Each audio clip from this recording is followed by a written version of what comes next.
Hey record collectors, I'd like to share with you today some King Biscuit Boy, aka Richard Newell. Richard was from Hamilton, Ontario, Canada, best known for his harp playing during the late 60s through the 70s. Unfortunately, he passed away in 2003. I had the chance to see him live on several occasions, both here in Calgary and back in Ontario where I grew up. I guess he was closely tied to the band Crowbar, also from Ancaster, Hamilton, that area in Canada. I did see Crowbar Maple Leaf Gardens around 1971. I think they had the big show there, and yeah, I followed both bands for many years.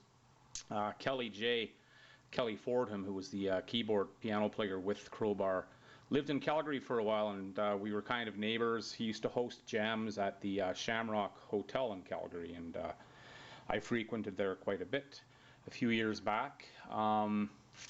Yeah, so Kelly's piano is all over this. The cool thing about this, and I just actually opened this, I have two copies of this LP.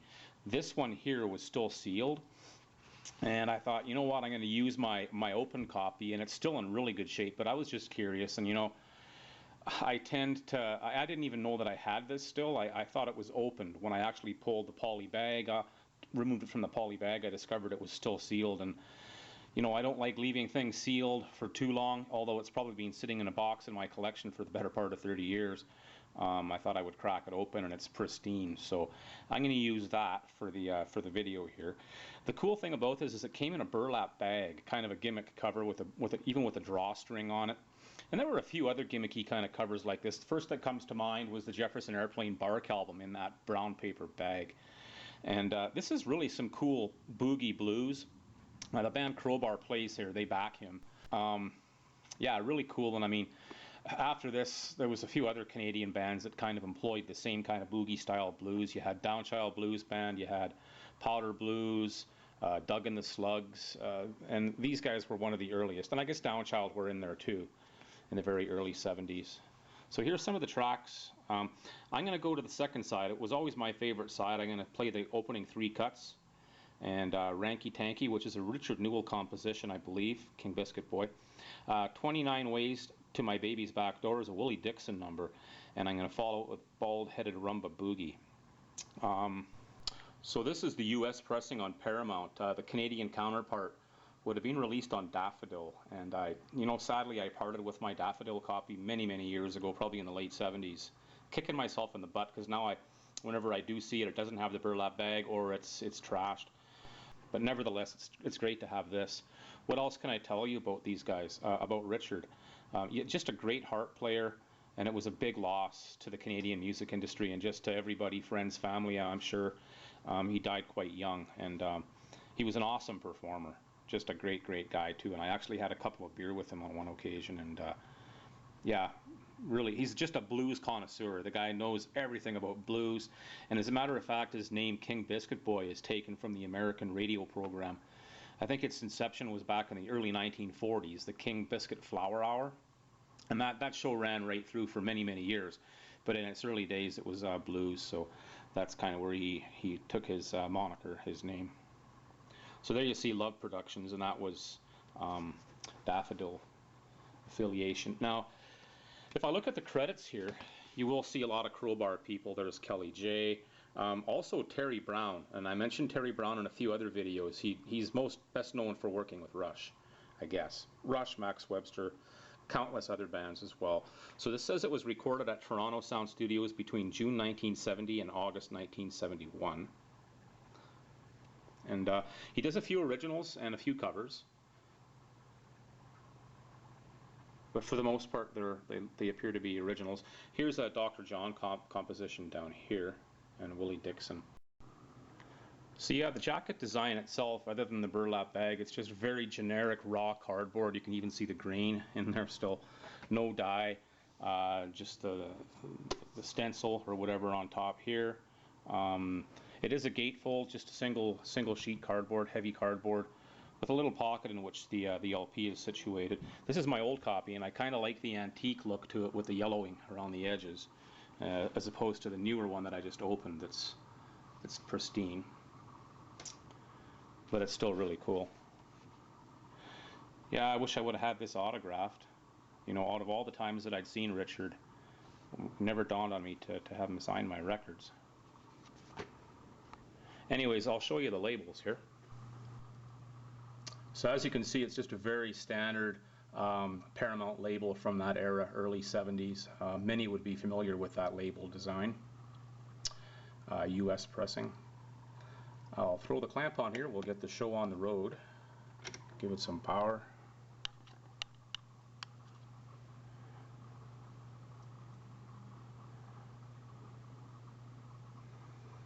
Okay, away we go.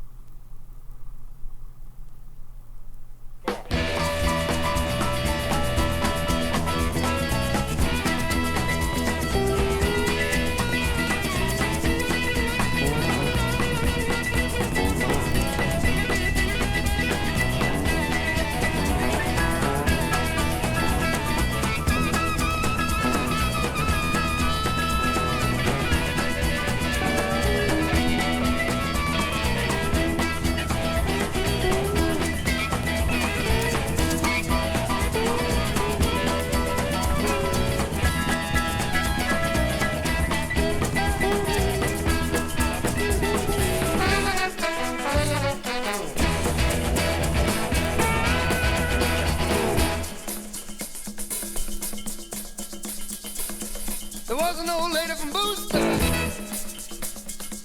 She had 2 hands and a rooster. The rooster died, old lady cried. The hens don't lay like they used to. Oh boy, you look so hungry. Oh boy, you look so good. Oh boy, you look so hungry. Oh boy, you look so good.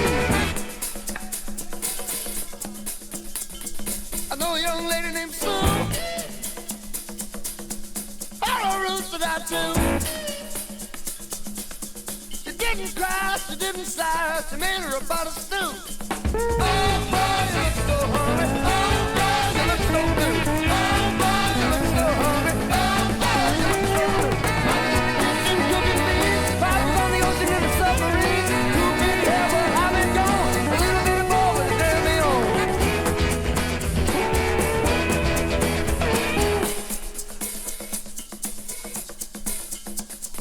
Pain in my head, pain in my neck, pain in my shoulder, pain in my elbow, pain in my hip, pain in my knee, pain in my ankle, pain in my foot.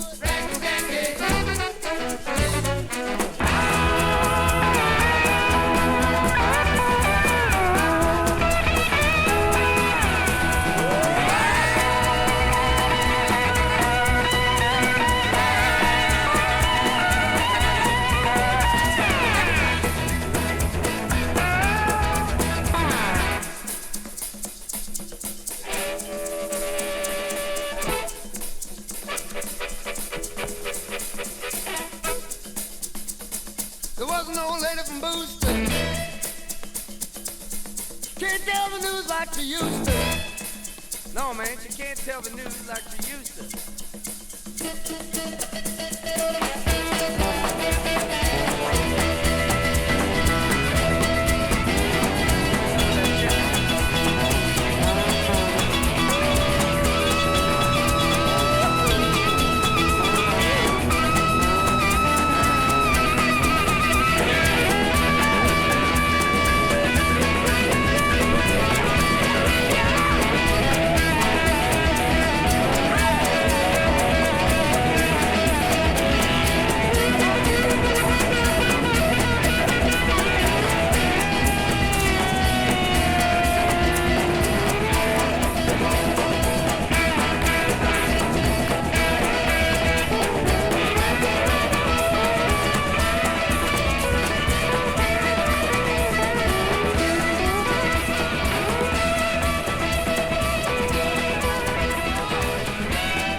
Nobody knows.